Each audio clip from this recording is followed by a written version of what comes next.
여러분 안녕하세요. 저는 사회복지학과 이민 다문화 가족 복지론을 강의하고 있는 오진욱입니다. 저 영상 우리 이수민 교수님. 네. 네. 혹시 지금 제 목소리 들리시나요? 네네. 영상이 지금 플레이 중이라고 되어 있어서요. 영상을 잠깐 꺼야 될 것 그래요? 같은데요. 죄송해요. 오진욱 교수님, 영상을 좀 혹시 꺼 주실 수 있을까요? 화면으로는 꺼져 있는데 지금도 플레이 중인가요? 유튜브에 있는 영상이 지금 돌아가고 있는 것 그럼 같아요. 네. 어떻게 네. 됐나요? 다른 분들 제 목소리 저는 들리시나요? 네네. 영상이 네, 오진욱 알겠습니다. 교수님, 제가 오진욱 교수님 목소리가 안 들리는데요.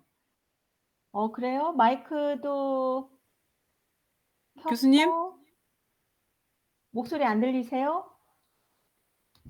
이상하네. 네네. 알겠습니다. 그러면 진행하도록 하겠습니다.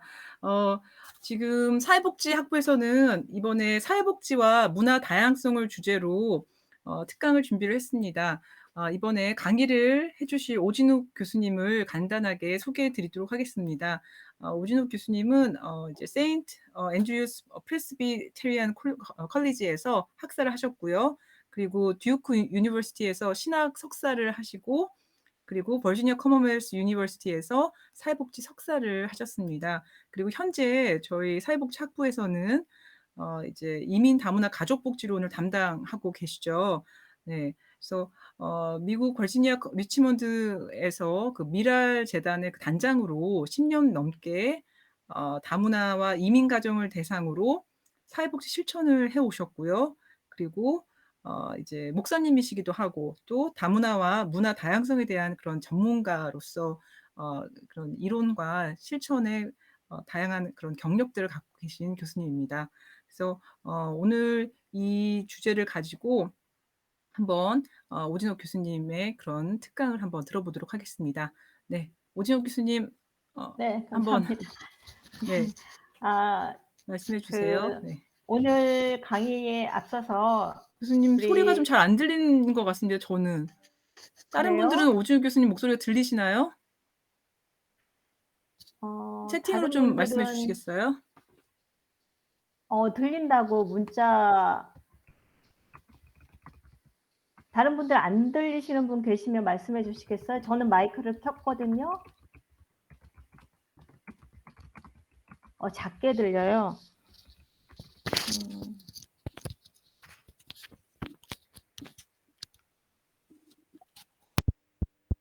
제가 목소리 조절을 한번 지금은 어떠신가요? 그러시면 네, 들리시면은 상관은 없습니다. 네. 이수민 교수님보다 작게 지금은 잘 들리시나요? 안 들리나요? 어떡하지? 네. 어 됐습니다. 그러면 네, 네네, 들리시면은 감사합니다. 네, 그럼 진행하도록 하겠습니다. 네, 네. 교수님 진행해 주시기 바랍니다. 감사합니다. 네. 먼저 그 문화 다양성과 사회복지와 문화 다양성 오늘 강의에 오신 여러분들을 환영합니다. 어 제가 오늘 준비한 강의의 순서는 처음에는 이제 문화 다양성에 대해서 어 개념에 대해서 살짝 얘기를 해 보고요. 그리고 한국의 다문화와 인권, 그리고 사회복지사의 문화적 영향, 그리고 문화 다양성의 그리고 한국에서 이주민으로 산다는 것은 어떤 것인가라는 그 이주민들의 동영상을 준비해 봤고요. 그리고 동영상을 보신 후에 토론을 할 수 있는 시간이 있으면 토론을 같이 해 보겠습니다. 어 여기 제 오늘 특강에 들어오신 모든 분 감사드리고요. 그리고 학우님들이 들어오셨다면 한 학기 동안 학업 하시느라고 수고 많으셨는데요. 또 얼마 지나지 않아서 또 강의를 들으러 와 주셔서 감사를 드립니다. 그러면 강의를 시작하기 전에 여러분들께 양해를 구하겠는데요. 이수민 교수님께서 듣고 계시죠? 이 강의는 녹화가 되고 있습니다. 그래서 여러분들이 녹화되는 거를 이해하시고 양해를 구합니다. 혹시 불편하시지 않았으면 좋겠습니다. 사회복지와 문화 다양성에 대해서 공부하는 시간을 가져보겠습니다. 제가 컴퓨터를 다루는 게 조금 서툴어서요. 그리고 강사 소개는 앞에서 이순민 교수님께서 잘 해주셨고요. 여러분들 화면이 잘 보이시나요? 혹시 말씀해 주실 수 있으실까요?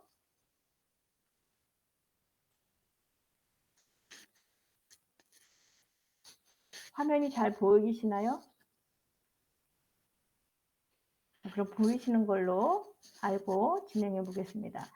먼저 문화 다양성이라는 그 개념 전에는 저희 그 사회적 그 진화주의가 있었습니다. 사회적 진화주의라는 소셜 다윈니즘에서 어쩌면 생존 경쟁에 의해서 도태와 멸종은 자연스러운 과정이라고 느꼈고 그렇게 당연히 여기는 어떤 사회적인 통념이 있었습니다. 다른 말로 하면은 그 소셜 캐피탈리즘 같은 거죠. 그래서 조금 더 사회 적응이 잘 된 어떤 문화나 또 민족이나 인종들은 생존 경쟁에서 살아남을 수 있고 이러한 것은 자연스러운 그 과정에 불과하다 이렇게 믿었습니다. 그래서 사회적인 약자나 이런 인류 사회 이런 사회적인 약자들이 사회적 진화주의에 의해서는 사실은 인류의 사회 발전을 저해하고 생존 경쟁에서 적응을 잘 못하기 때문에 굳이 보호를 하지 않아도 되는 것이 당연시 여겨지는 그러한 그 개념에서 사람들이 살아오다가 이제 80년, 90년대를 거치면서 문화 다양성이라는 개념이 더 많아지고 또 이런 그 태도의 변화가 일어나기 시작했습니다. 문화 다양성의 태도의 변화는 사실은 제국주의가 팽창하고 식민지 수탈 또 국민국가의 그 형성 과정에서 문화나 민족, 언어들이 파괴되고 사라지면서 등장한 인식이기도 합니다. 그러면 문화 다양성이란 어떠한 그 개념인지 살펴보겠습니다. 다양한 문화라는 말은 diversity of culture에서 세상의 다양한 문화로 이루어져 있는 다양성을 주로 생각하기도 하고요. 그리고 또 우리 안의 다양성, 문화의 내적 다양성을 또 포함하기도 합니다. 그래서 우리 안의 다양성은 diversity of within culture라고 얘기하죠. 예를 들면 우리 안의 다양성이란 말은 이주인과 또 장애인, 또 성소수자들을 예를 들 수 있겠습니다. 그래서 이런 그 다양한 어떤 그 이주민의 문화뿐만 아니라 우리 안에 다양한 이런 문화 다양성에 대해서 보존을 하고 다양성이라는 질서를 보호한다는 차원에서 문화 다양성이라는 개념이 더 우리에게 가까이 다가오고 있었습니다. 그러면 왜 문화 다양성인가? 라는 질문에 이러한 생각을 한번 해보았습니다.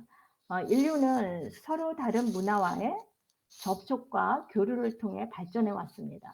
그리고 한 사회 내 다양한 인종, 문화에 대한 존중과 인정은 그 사회의 선진성을 나타내는 지표이기도 합니다. 그러면 이렇게 문화 다양성의 한국 사회는 어떻게 다문화 사회로의 진입이 이루어졌는지 잠깐 통계를 보면서 알아보겠습니다. 예를 들면 연도별 인구 대비 체류 외국인 현황을 법무부 출입국 통계 체류 외국인 통계 자료에서는 그 전체 인구 대비 체류 외국인의 비율은 2017년부터 자료를 보면 4.21%였습니다. 그리고 2019년에는 4.87%로 매년 증가해 오고 있었습니다. 물론 2019년 이후에는 코로나의 영향으로 다소 감소의 숫자를 나타내기도 했습니다. 그리고 경제협력개발기구 OECD는 다문화 사회로의 진입을 이렇게 이야기하고 있습니다.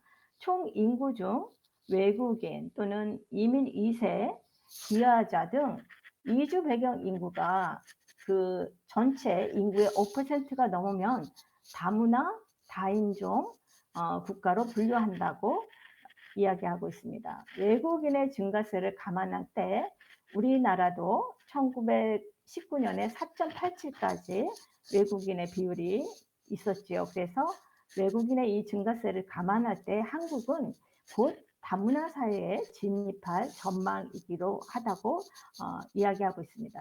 이런 한국의 외국인 증가 추세는 세계적으로 그 유래를 찾아보기 매우 힘들 정도로 급속하게 짧은 시간에 급속하게 다문화 사회로의 변화를 해왔습니다.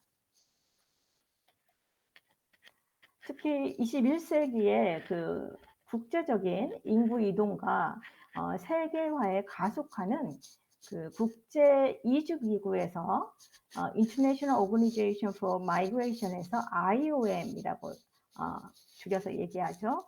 이거 IOM에 따르면 현재 전 세계적으로 추정되는 바에 따르면 2020년 전 세계에 약 2억 8,100만 명의 국제 이민자가 있었으며 이는 전 세계 인구의 3.6%에 해당한다고 이야기하고 있습니다. 그래서 표를 보시면 국제 이민자의 수는 모든 유엔 지역에서 증가했지만 최근 몇 년 사이에 다른 지역보다 유럽과 아시아 지역에서 더 많은 증가세를 보였습니다. 그래프에 보시다시피 급격하게 아시아와 유럽에서 많은 이민자가 증가하고 있음을 보여주고 있습니다. 그리고 앞의 질문처럼 왜 문화 다양성인가에 따라서 특별히 사회복지사업법 시행규칙이 2018년 5월 2일에 개정이 되어 있는데요. 사회복지와 문화 다양성은 사회복지학 법정 선택 과목으로 승격이 되었습니다. 1998년에 동법 시행규칙에서 사회복지학 전공 과목을 명시한 이래에 20년 만에 개정되면서 사회복지와 문화다양성 과목을 법정화한다는 것은 변화하는 사회 현실을 반영한 것으로 보고 있습니다. 한국의 다문화 사회의 형성과 시대적인 배경에 대해서 한번 알아보겠는데요. 제 말이 좀 빠르면 여러분 말씀해 주세요. 한국의 우리 이런 시대를 거쳐서 그럼 한국은 다문화 사회에 어떻게 형성됐으며 어떤 시대의 배경을 가지고 있는지를 알아보겠습니다. 한국인의 그 다문화 사회의 형성과 시대적인 배경에선 특별히 한국의 정체성과 다문화 사회가 사실은 이렇게 대비하는 모습을 보여주고 있습니다. 특별히 그 역사적으로 우리나라는 동질 문화의 배경인 단일 민족 국가로 발전하였기 때문에 다문화 사회 수용이 쉽지 않았습니다. 한국은 단일 민족이나 순혈주의라는 이데올로기에서 벗어나기 힘든 나라였다는 것은 사실입니다. 이러한 그 단일 민족을 앞세워서 사실은 그 동질감을 추스리고 민족의 그 협력 또 동질감을 부추겨서 단합되는 모습을 많이 이렇게 이루어졌던 거는 사실 일제시대 이후에 우리나라에서 조금 더 두드러진 그 생각이었는데요.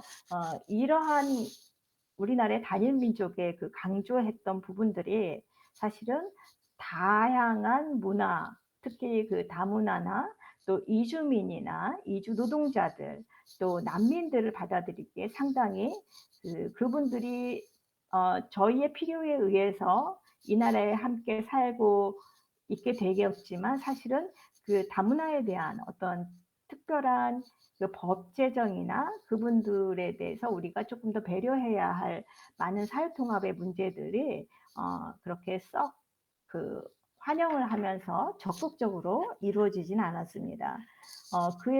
그에 우리가 이런 그 유엔 인종철폐위원회에서 한국에 대한 우려를 받게 되었죠. 그 유엔 인종철폐위원회에서는 한국에 2007년 8월 18일에 이러한 우려를 표명했습니다.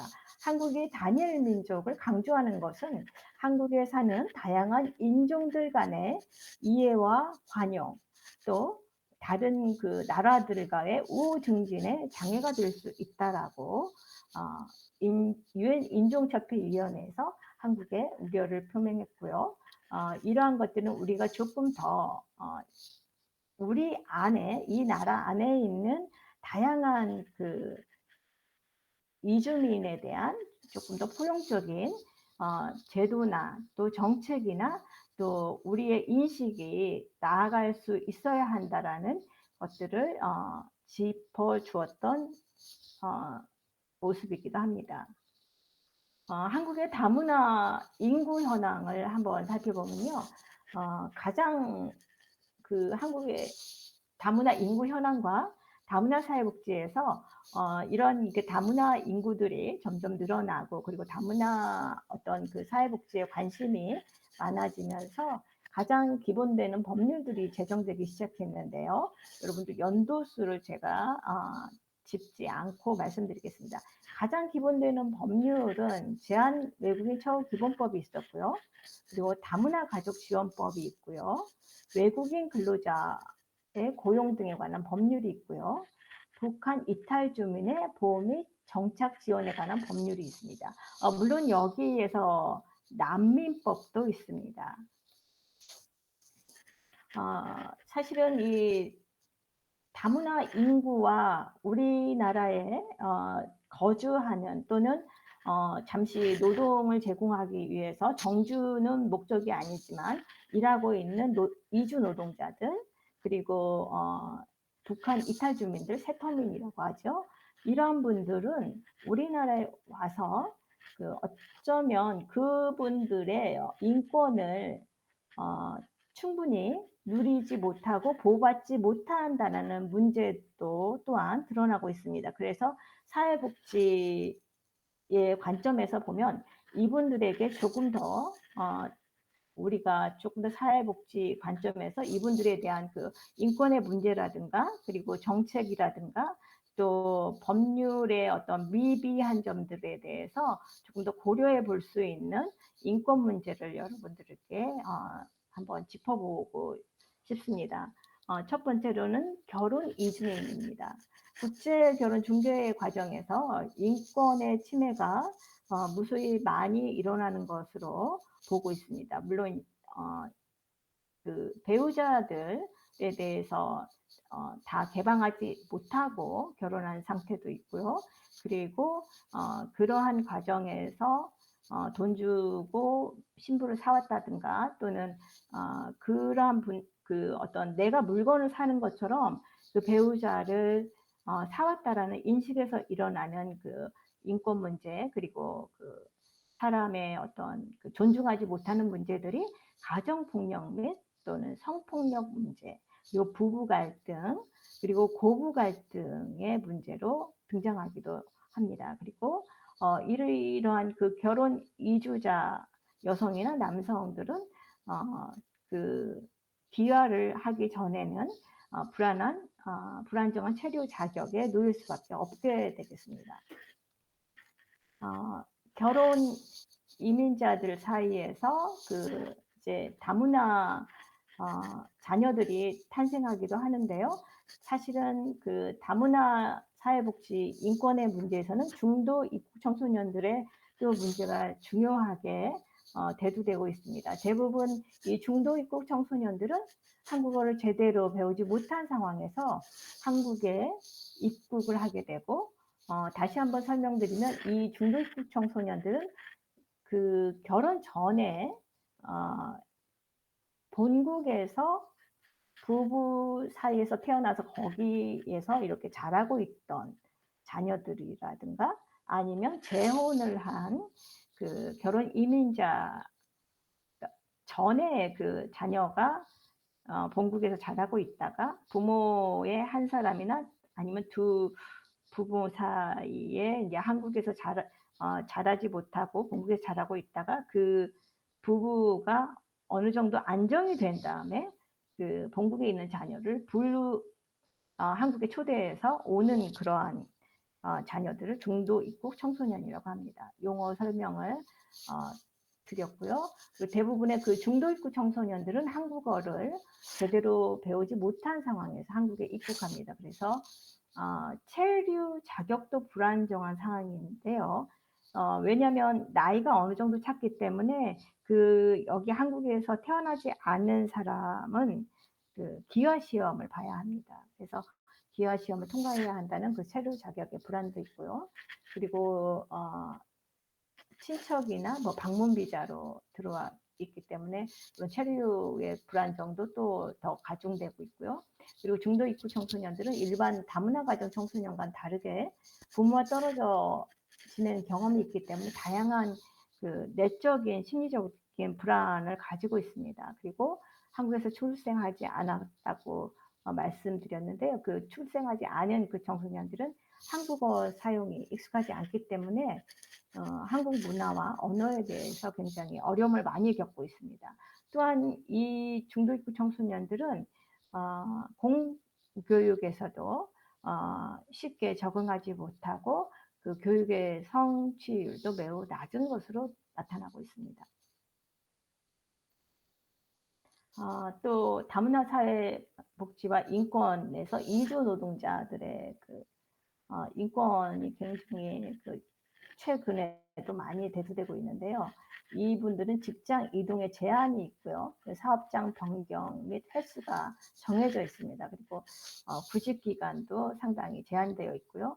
근로계약서 작성 및 근로계약 미준수, 또 임금이나 근무 시간, 휴일 등을 아무래도 그 고용주가 조금 더 준수를 하지 않은 상황에 놓이는 그 열악한 환경에 놓일 수가 있습니다. 그리고 노동 및 생활 환경이 매우 열악한 환경에 놓이는 경우가 많고요.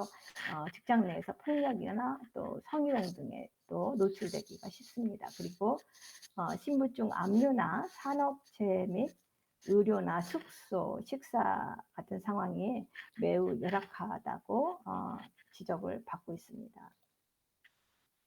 다문화 사회복지와 인권에서 또 한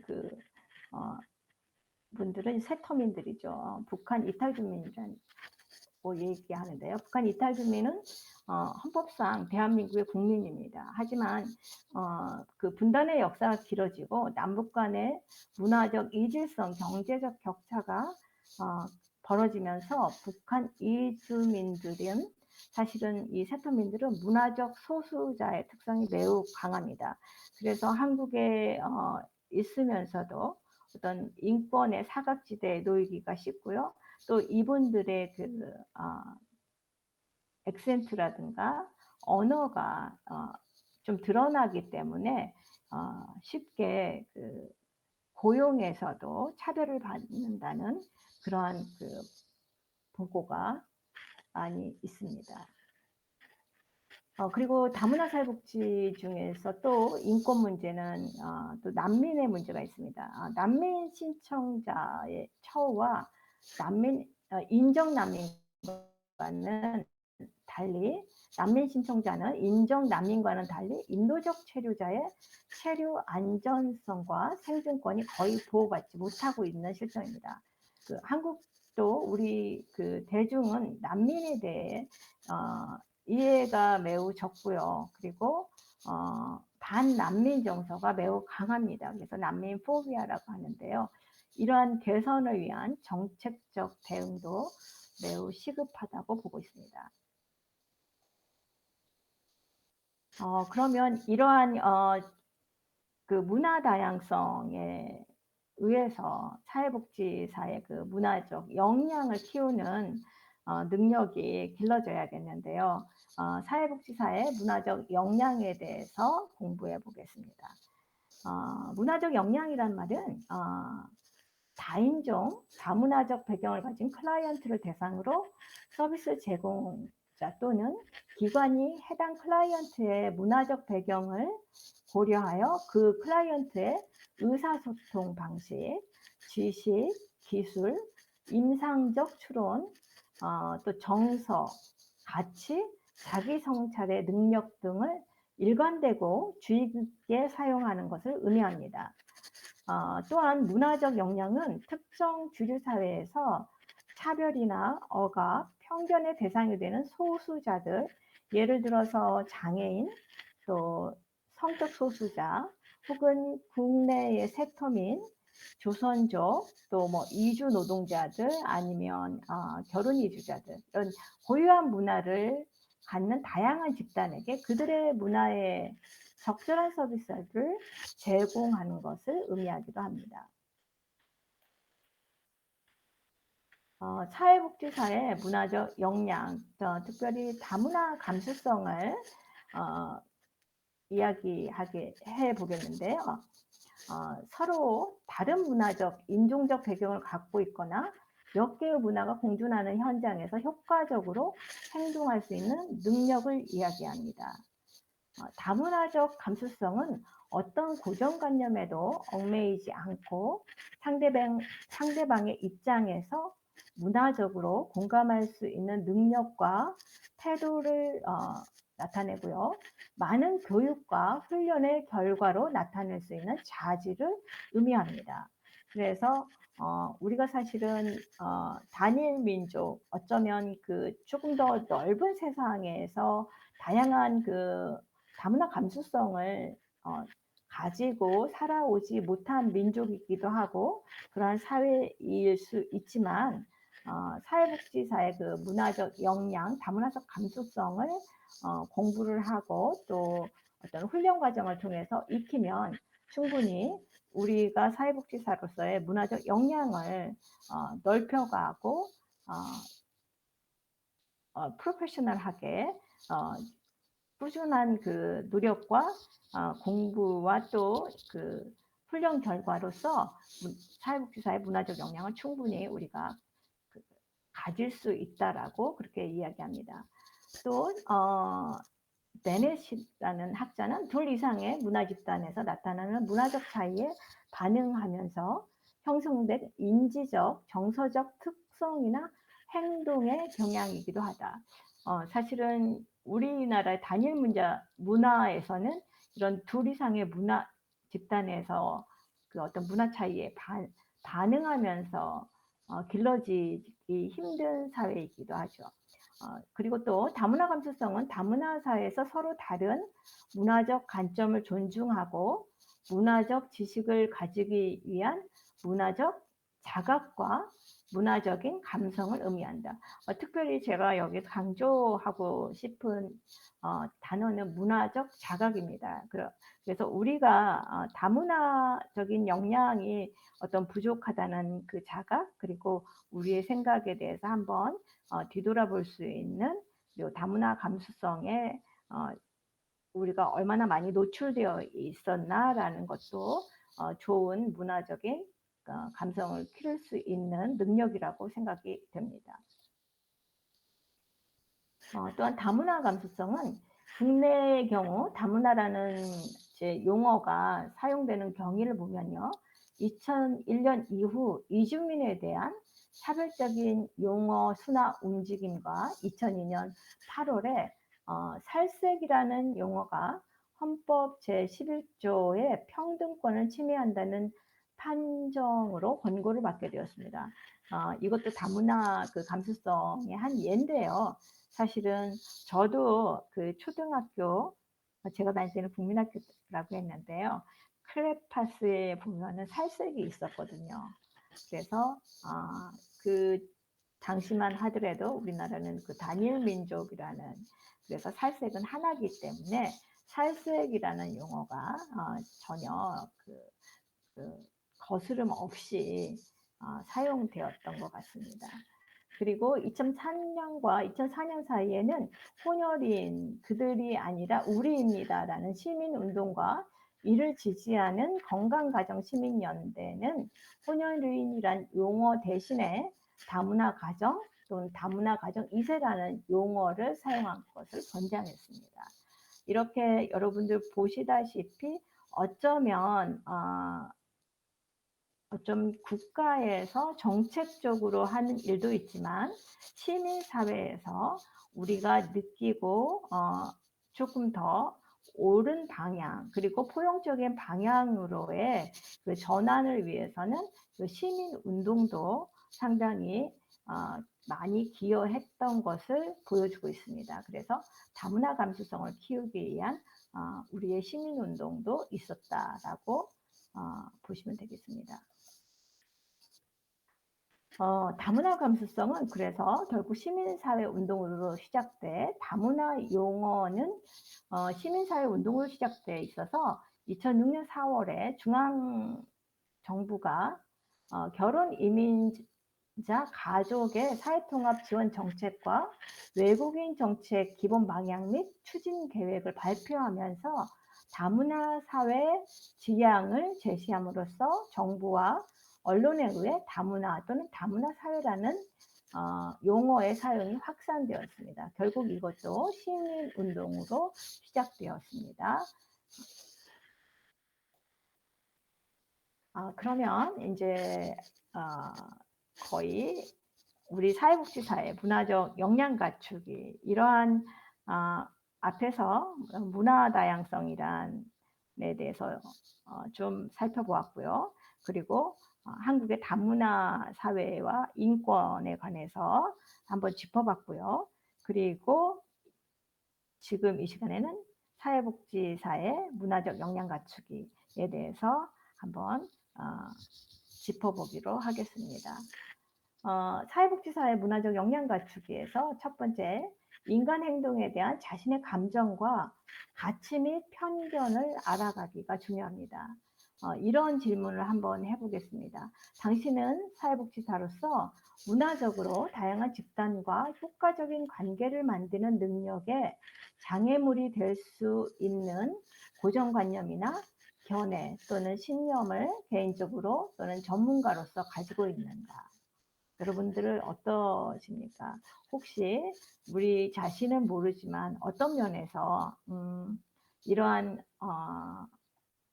고정관념이나 신념은 언제든지 그 노출이 쉽죠. 그래서 조금 더 우리가 사회복지사로서의 문화적 역량에 대해서 조금 더 센시티브하게 자신을 돌아볼 수 있는 그러한 시간들이나 편견에 대해서 알아봤으면 좋겠습니다.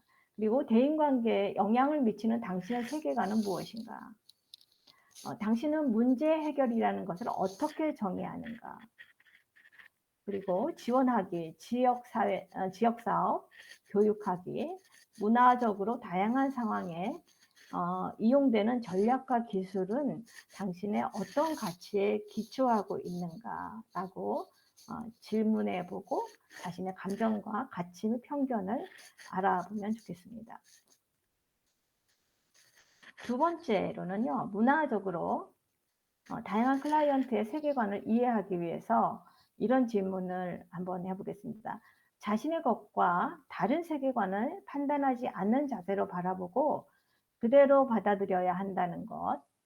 그래서 인종, 성별, 성적 지향 등은 세계관에 어떠한 영향을 미치는가? 여성은 남성과 다르게 세상을 보는가? 동성애자는 이성애자와 다르게 세상을 보는가? 이주 노동자, 결혼 이주민, 북한 이탈 주민이 갖는 세계관을 느낄 수 있는가라고 질문해 보기. 그것도 좋겠습니다. 그리고 세 번째는 적절한 대입 전략과 기술을 개발하기인데요. 경제적 또 교육 적극적으로 소외된 클라이언트에게 대화를 통한 상담이 적절하지 않을 수도 있습니다. 이 말은 다시 말하면 경제적으로나 교육적으로 소외된 클라이언트에게 어 말을 해서 그 사람들에게 어떤 상담을 할 필요가 없다라는 게 아니고, 뭐 어떻게 하면 일자리를 구한다든가, 어떻게 하면 공부를 조금 더 다른 그 자기가 하고 싶은 공부를 할 수 있다든가, 이런 걸 막 말로 해서 그 사람들을 상담을 해서 도와주기보다는, 사실은 경제적으로 어려운 사람들은 그분들의 그 사정에 맞춰서 어떤 그 사회 서비스에 그 도움이 필요한지, 아니면 직업을 구하는데 어떤 네트워킹이나 방법이 조금 더 필요한지, 아니면 직업 교육을 받을 수 있는 어떤 그 사회 서비스 연계가 필요한지, 이런 직접적인 도움을 줄 수 있는 것이 더 적절하다는 겁니다. 교육적으로 소외된 그 클라이언트에게도 마찬가지고요. 그래서 꼭 상담이 그 사람들을 바꿀 수도 있고 도울 수도 있지만, 어쩌면 경제적으로 교육적으로 소외된 클라이언트에게는 우리가 많은 말을 해서 이 사람의 생각을 주입시키기보다는, 이분들이 정말 절실하게 필요한 그 부분에 대해서 직접적인 도움을 주어야 한다라는 이야기입니다. 그리고 자기 개방은 다른 이들의 문화적 가치와 모순될 수 있습니다. 예를 들면 자기의 취향이라든가 이런 것들을 강조할 때는 다른 그 문화에서 온 사람들의 어떤 그 지니고 있는 것에 대해서 내어놓을 수 있고 개방할 수 없는 것들을 분위기를 만들 수 있습니다. 그리고 전체적인 사회 분위기가 소수민족과 동성애자의 자기 개방을 막을 수 있습니다. 이거는 굉장히 지금 우리 한국 사회에서도 문제가 많이 되어 지고 있는 문제고, 그리고 또 종교계에서도 굉장히 그 반동성애자들도 많이 인식이 치우쳐 있는데요. 이런 그 사회복지사의 문화적 역량을 갖춘 분들은 사실은 이 소수 민족과 동성애자의 자기 개방에서 자유로울 수 있도록 전체적인 분위기를 우리가 조금 더 만들어 나갈 수 있는 그런 사회가 될 수 있도록 사회복지사들께서도 노력이 많이 필요한 시기라고 생각이 됩니다. 그리고 많은 클라이언트가 수동적, 간접적인 접근보다는 능동적, 직접적인 접근을 통한 개입을 원합니다. 설명이 굳이 필요 없는 말이라서 다음으로 넘어가겠습니다. 그리고 문화적 역량과 조직적 또는 제도적 힘의 관계를 이해하게, 조직 내에서 압박과 차별을 중단시키는 사회 정의적 견해를 가져야 합니다. 어찌 보면 조직 내에서 하이라키에 쭉 익숙해져 온 사람이 사회복지라면, 어떤 소수자나 어려움에 처했던 사람들을 위해서 사회 정의를 실현하는 데 상당히 부담감을 가질 수 있다는 이야기가 될 수 있습니다. 그리고 조직 내에서 일어나는 불공정한 사례가 미약한 의사소통, 지식의 부족, 또 부실한 관리, 사람과 조직의 적합성 문제 때문이라기보다는 기득권 세력 때문에 일어날 수 있음을 생각을 해야 합니다. 어쩌면 마땅히 누릴 수 있는 사람들이 항상 그래왔기 때문에 다른 어떤 소수자들이나 사회적인 약자들이 그런 문제에 대해서 제기했을 때 저희들은 그 사회복지사로서의 인식이 따라가지 못할 경우가 있을 수도 있습니다. 그래서 분쟁은 불가피하고 항상 유해한 것만은 아님을 가정할 수 있어야 합니다. 어찌 보면 약자들을 위해서는 분쟁도 필요하고요. 그분들을 위해서 불가피하게 일으킬 수 있는 어떤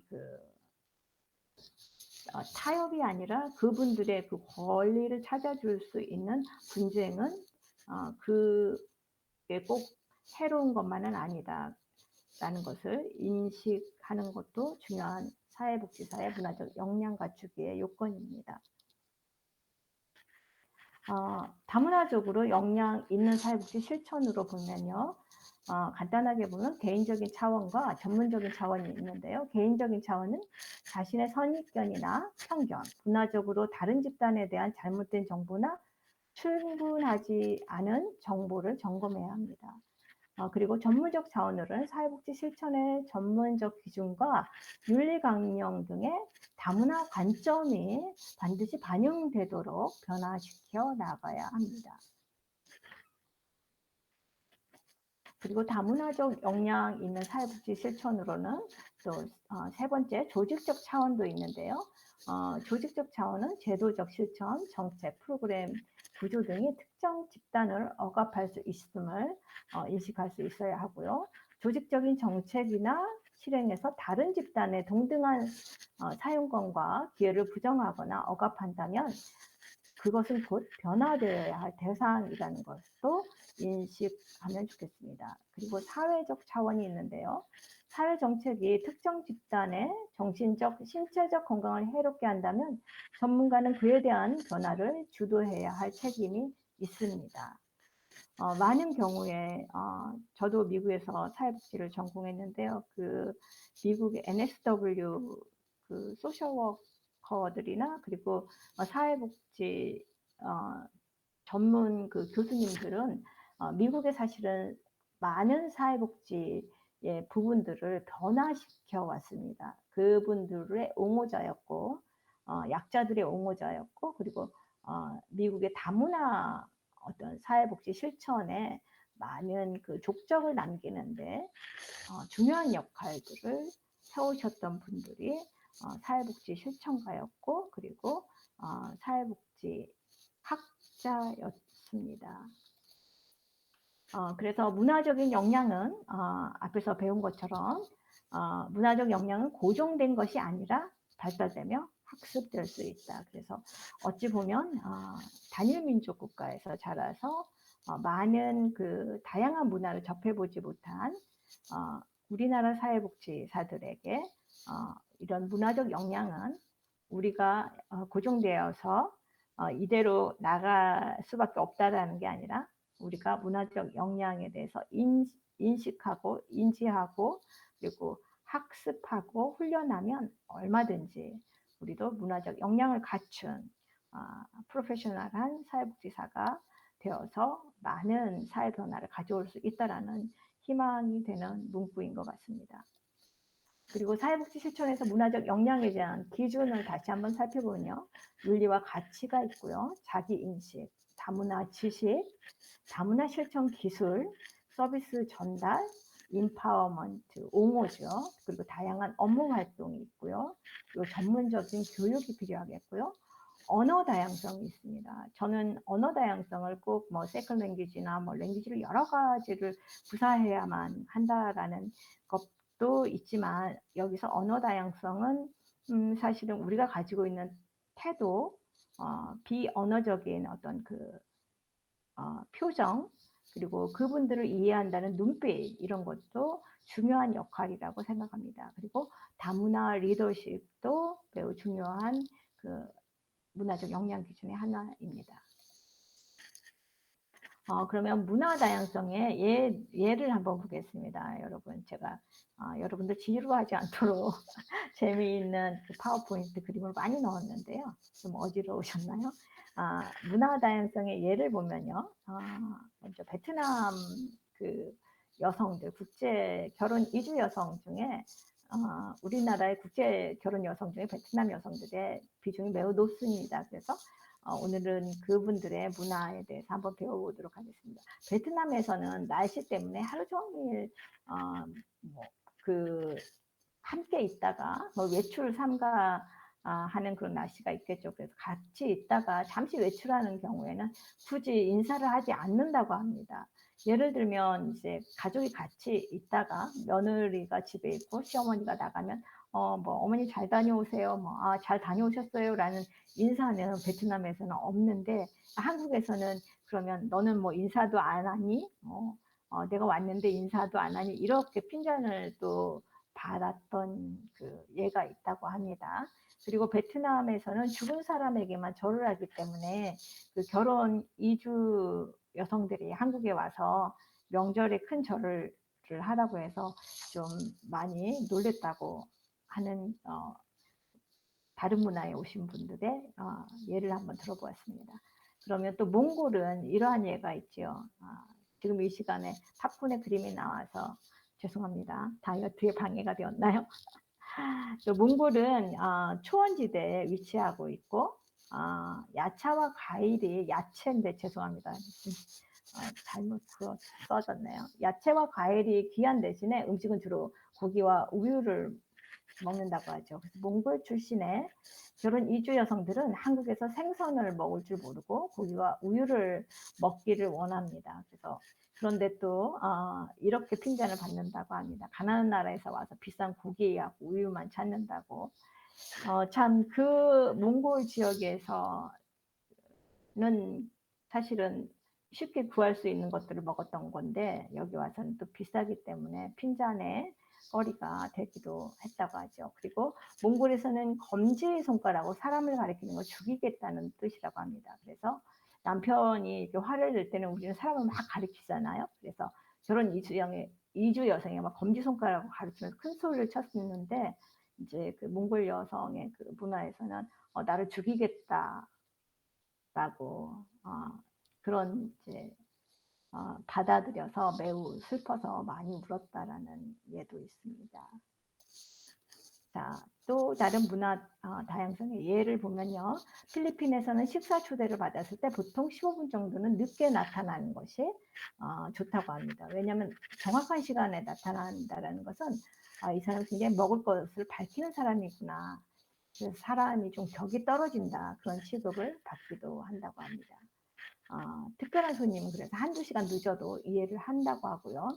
그리고 필리핀에서는 무릎을 꿇고 방을 닦는 거 우리가 이렇게 걸레를 닦고 이런 거는 지금은 많이 하지는 않지만 무릎을 꿇고 방을 닦는 것은 엄청난 치욕이라고 느끼기 때문에 한국에서 만약에 방을 무릎을 꿇고 닦는 것을 본다면 매우 문화적인 어떤 충격을 받을 수도 있겠습니다. 여기 제가 지금 화면이 안 보여서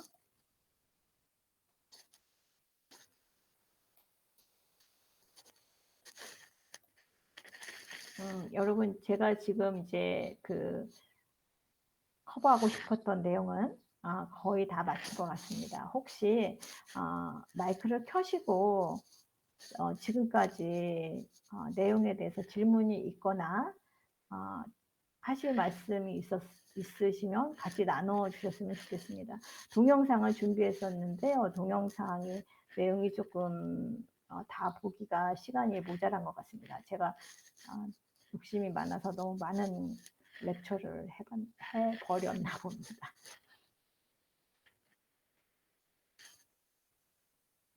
혹시 그러면 남은 시간에 여러분 그 질문이 있으실까요?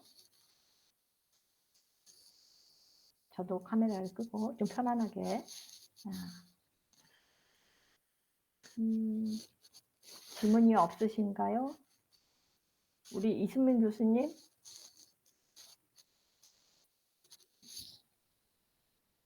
질문이 없으신가요? 다른 분들은 혹시 질문이 없으신가요? 그러면 제가 다시 토론의 주제를 한번 같이 보겠습니다. 이러한 생각을 해봅시다라고 토론의 주제를 제가 몇 가지 만들어 봤습니다. 실습이나 자원봉사 중 클라이언트, 동료 혹은 직원의 다양성과 차이를 존중하지 못한 경험이 있다면 직접 또는 간접 모두 다 어떤 경우가 있는지 사례를 함께 나누어 보면 좋겠습니다. 혹은 이주민을 객체가 아닌 주체로 보고 선주민과 이주민이 상호 공존할 수 있는 다문화 사회 조성을 위하여 한국 다문화 사회 통합 정책이 담아야 할 가치에 대해서 생각해 보면 좋겠습니다. 이주민의 사회권 보장과 문화권 보장에 대한 개념화를 수행해 보고 그래서 사회권 보장과 문화권 보장을 위한 프로그램을 제안해 보면 좋겠습니다.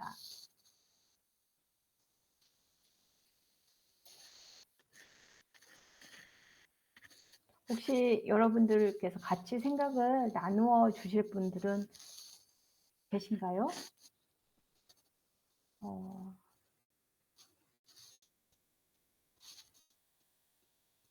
혹시 오늘 강의에 대해서 질문이 있으시면 질문을 드립니다. 네. 방금 마이크를 켜신 분이 계셨는데요.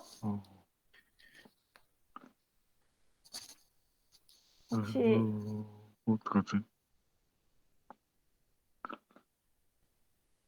마이크를 켜시고 질문이나 혹시 같은 생각을 나눠주실 분이 계셨으면 자유롭게 나눠주셨으면 좋겠습니다.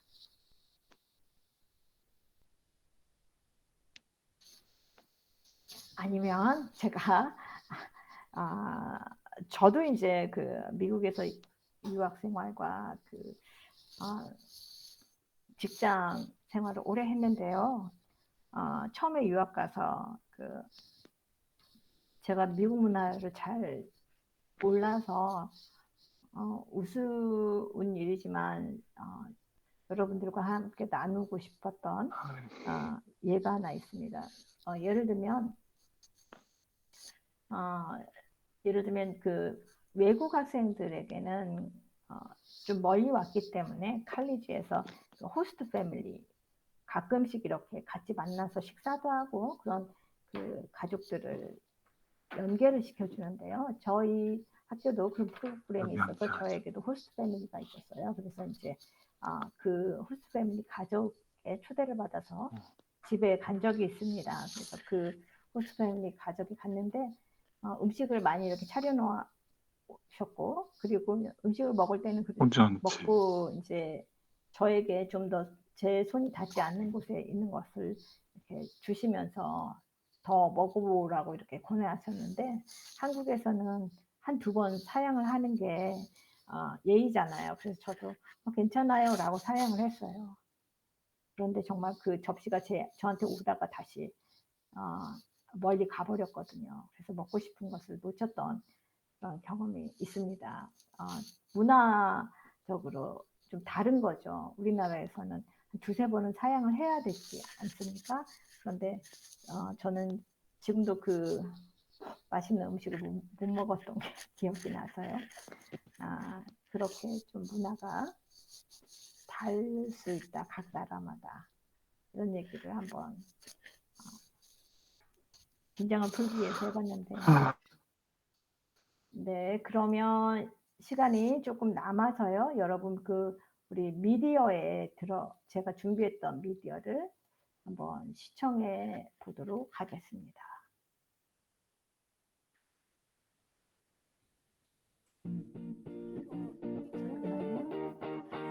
안녕하세요.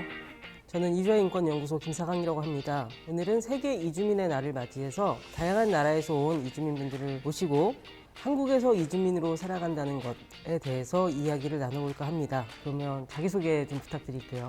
안녕하세요. 저는 필리핀에서 온 제니킴입니다. 네, 안녕하세요. 저는 브라질에서 온 카를로스 모리토입니다. 나마스테, 안녕하세요. 저는 네팔에서 온 수잔이라고 합니다. 안녕하세요. 저는 독일에서 온 윤안나라고 합니다.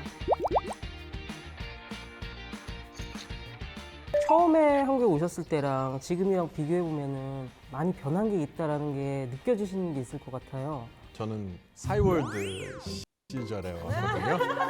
근데 제가 그거는 너무 쓰고 싶었는데 그때는 제 이름이 너무 길어서 가입이 안 됐어요. 그래서 싸이월드에 전화했는데 팩스로 제 여권사본이 보내달라고 휴대폰도 가입하려고 하는데 그것도 너무 복잡했어. 잘 안 되다가지가 그냥 공중전화로 사람들이랑 좀 연락하고 그런 식으로.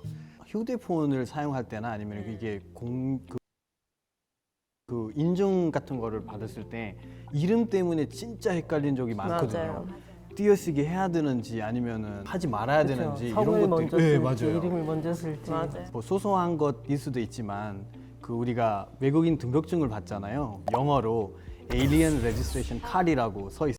어요. 그 에일리언이라는 단어가 친근한 느낌 없더라고요. 저희가 아직도 외계인인가? 근데 이제 54년 만에 그게 레지던스 카드로 이렇게 바뀌기 때문에 되게 소소한 한 단어만 바뀐 건데 너무나 큰 의미를 가지고 있지 않아. 외계인에서 주민이 됐네요. 하지만 옛날에는 뭐 통역 서비스 센터, 외국인 도우미 센터 거의 없어요. 한국말 못하면 통역사 구해가 너무 어려워요. 친구가 병원 갔어요. 어디 아픈지 통역도 없더라고요. 근데 지금은 센터 다 있고 통역 상담 센터 다 있으니까 외국인도 조금 더 편하게 했었어요. 근데 옛날에는 경찰, 병원, 어디 아픈지 잘 자유스럽게 못했더라고요.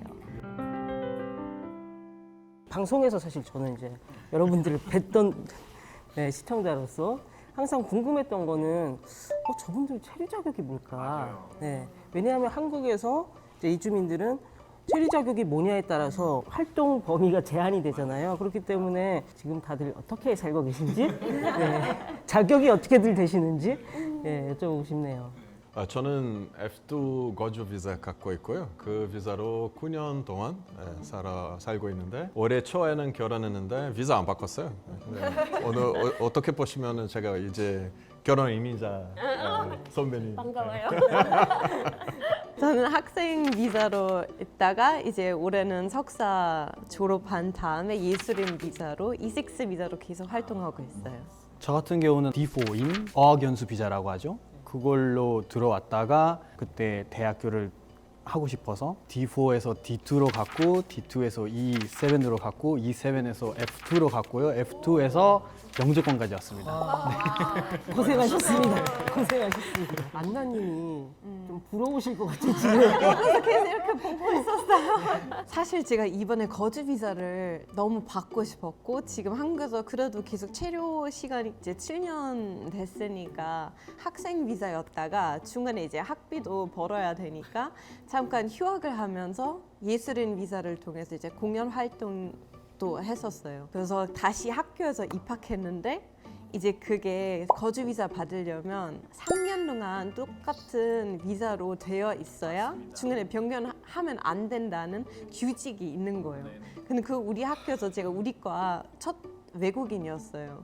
그래서 누가 알려주지도 않고 이번 여름에 가서 거주 비자 이제 거절당했어요.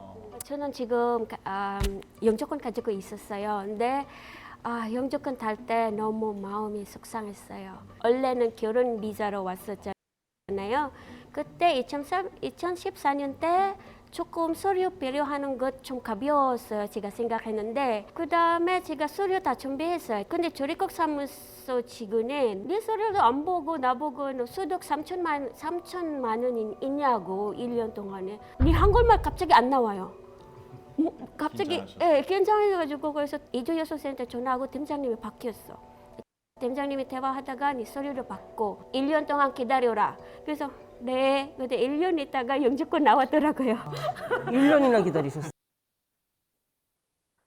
여러분들 그 한국에 계시는 이주민으로서 그 한국에서 산다라는 데 대해서 잠깐 동영상 사실 20분짜리거든요. 그래서 짧게 보셨는데요. 제가 앞서서 질문을 3가지 토론 주제를 만들었었는데 혹시 그 외에 여러분들께서 그냥 나누고 싶은 자유로운 시간이 되셨으면 좋겠습니다. 여러분 말씀 좀 해주세요.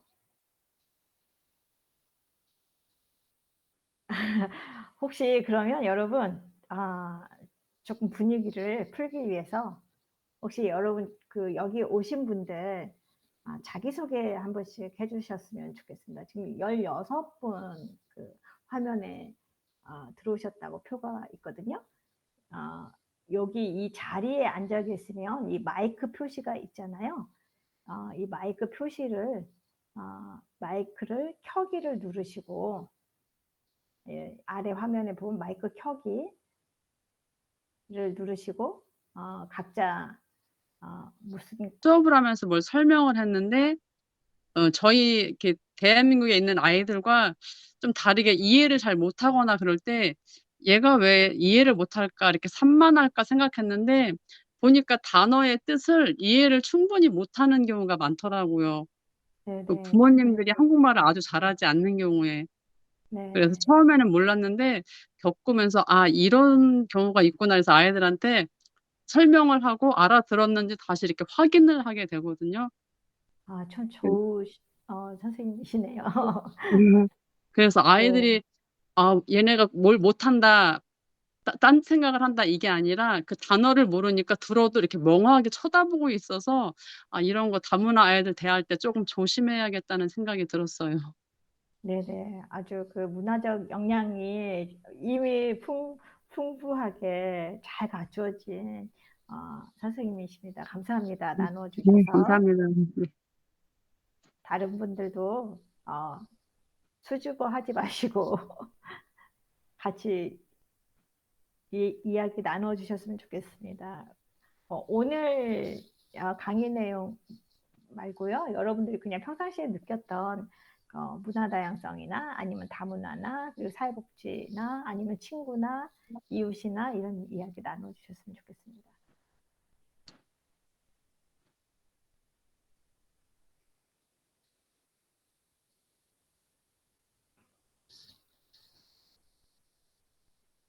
그 유혜숙 하구님 마이크 켰는데 말씀 한번 해보시겠습니까?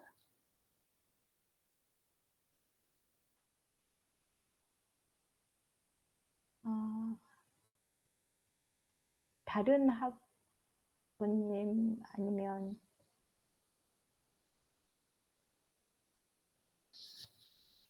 조금 더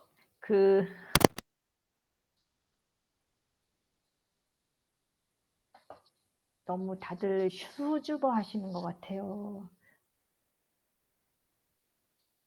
다른 이야기를 좀 더 듣고 싶었는데 혹시 여러분들 중에서 나누고 싶은 이야기 있으면 지금 나누어 주셨으면 좋겠는데요.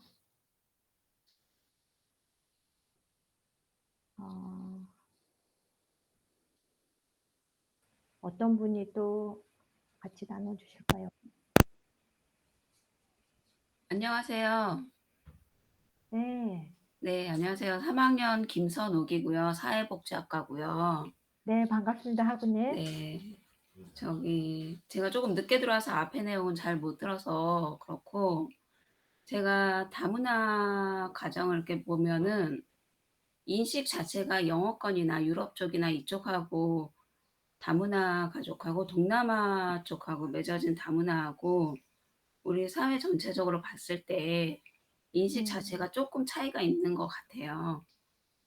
그래서 동남아 쪽에서 온 가정으로 이루어진 다문화는 뭔가 좀 뭐랄까 조금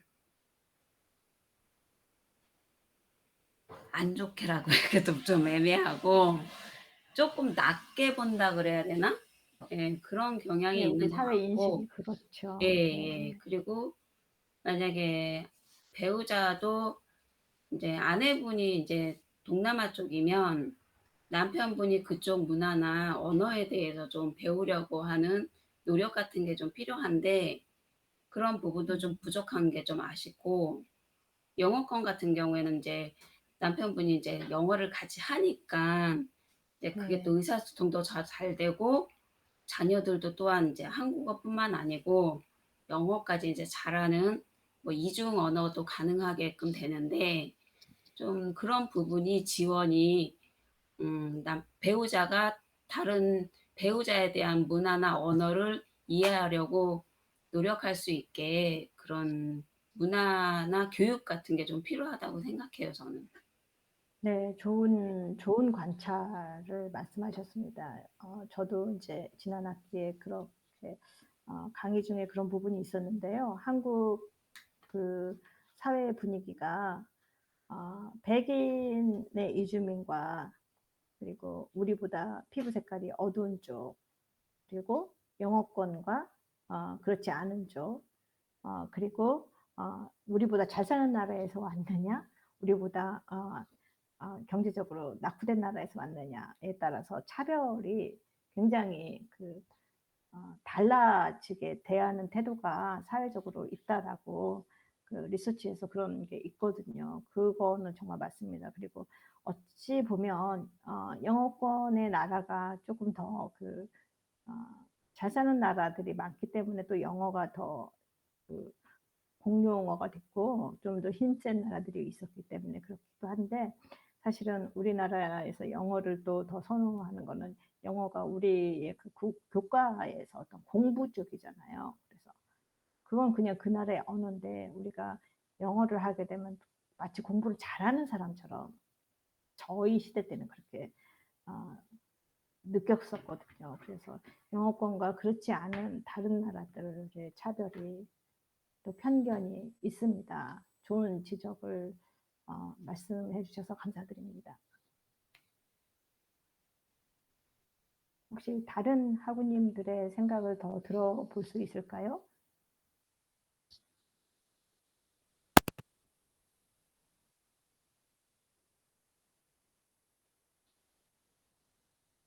여러분, 우리 사회복지사들은 조금 더 이니시에이티브, 이 말은 무슨 말이냐면 이렇게 처음에 자기가 먼저 이렇게 나서서 조금 더 적극적인 태도 훈련이 되셔야 하는데, 이럴 때 한번 해보시는 게 어떠신지. 예. 말이 틀렸다, 뭐 잘못됐다 이런 거 아니기 때문에 또 이런 그 특강할 수 있는 시간에 다양한 생각들을 나누어 주시면 저에게도 도움이 크게 될 것 같습니다.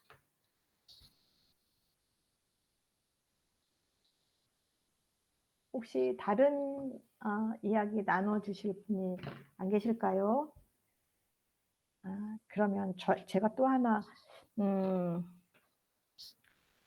유학하면서 미국에서 이제 생활하면서 또 가장 힘들었던 게, 저희 나라의 그 이름은, 성은 그 대부분 영어로 쓰면 제 이름은 OH를 쓰거든요. O라서. 라스트 네임이 O라서 OH를 쓰는데, 사실 이 영어 단어가 이렇게 두 자인 그 라스트 네임이 미국 건 많이 없어요. 그래서 항상 온라인에 제 이름을 적으면 이 라스트 네임 적는 곳에서 항상 에러가 나오는 거예요.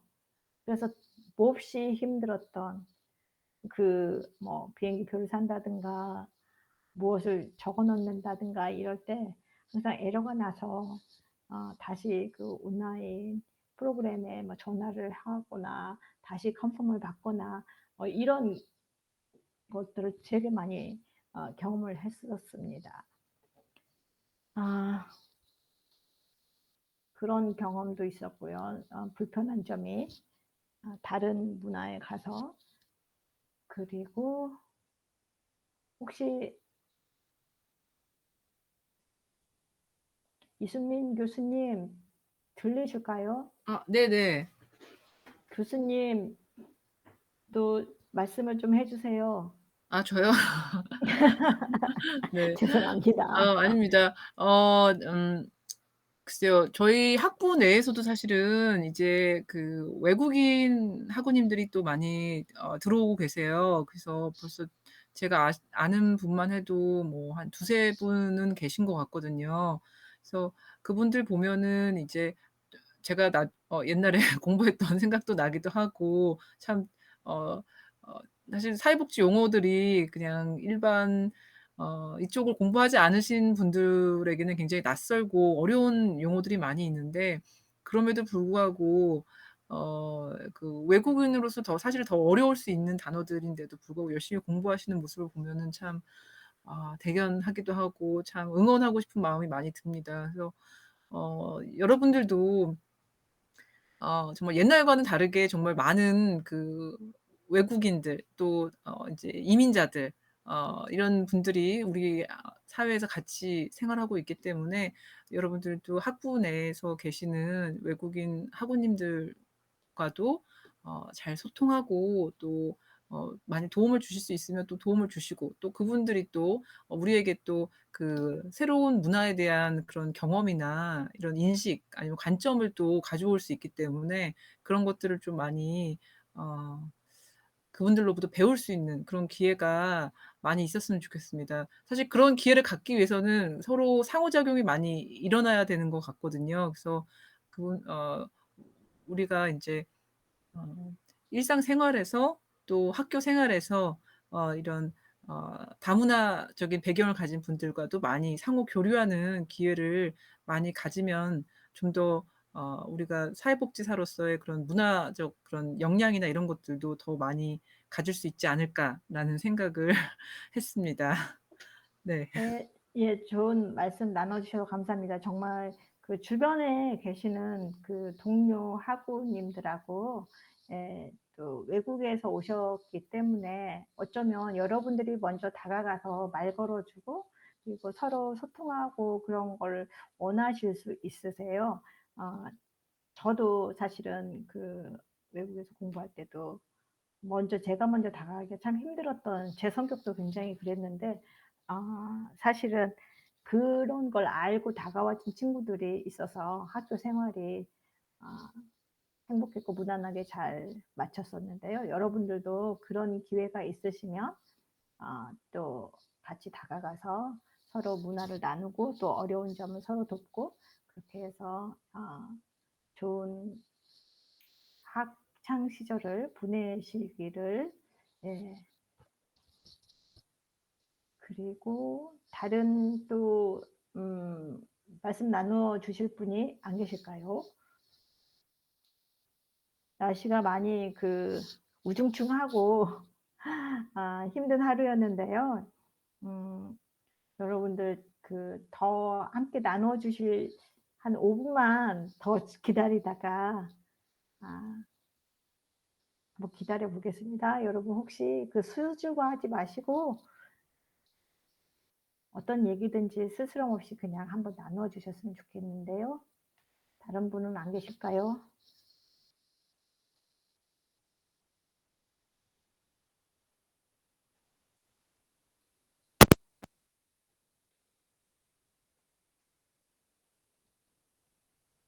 여러분. 교수님 뭐 더 많은 뭐 질의응답이 이런 것들이 없으면 마무리하셔도 될 것 같습니다. 그럴까요? 네, 네.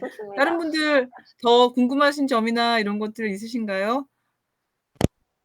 네. 여기서 마쳐도 될까요, 여러분? 조용하시네요. 네. 네. 네.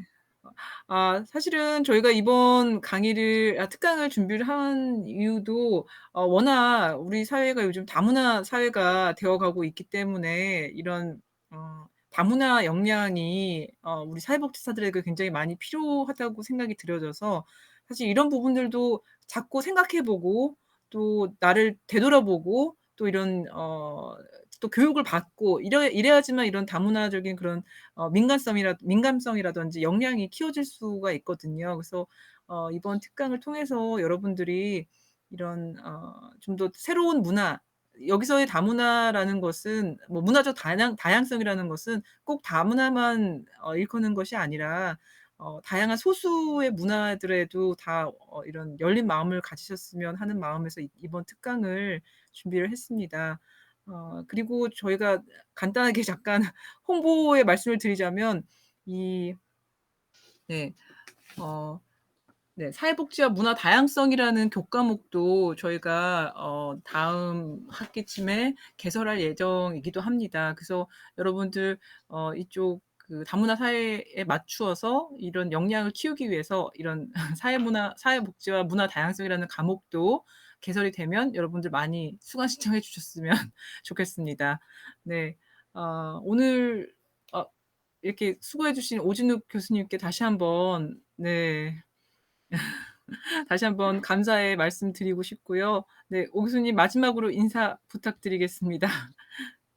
네, 여러분 이제 날씨가 점점 더 무더워지고 또 비도 많이 오고 또 학기도 무사히 잘 마치셨고 그동안 수고 많으셨고요.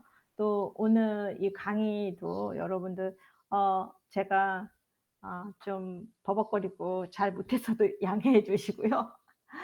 그리고 여러분들께서 앞으로 다양한 문화 대해서 좀 더 넓혀지시고, 그리고 사회복지사로서 또 자랑스러운 그 세종사이버대 학생으로서 그 여러분들의 그 문화적 역량을 잘 갖추시고 이 사회에 나가서 좀 더 밝은 사회로, 또 포용적인 사회로 만들어 나가는데 선한 영향력을 끼쳐 주시기를 기대하면서 오늘 이 시간 여기서 마치겠습니다. 여러분 감사합니다. 수고 많으셨습니다.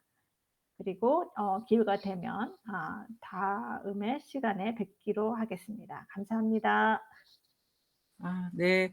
늦은 밤까지 고생해 주신 오진일 교수님 너무 감사하고요. 여러분들 참여해 주셔서 너무 감사합니다. 네. 즐거운 밤 되세요. 네. 이것으로 특강을 마치도록 하겠습니다. 네. 감사합니다.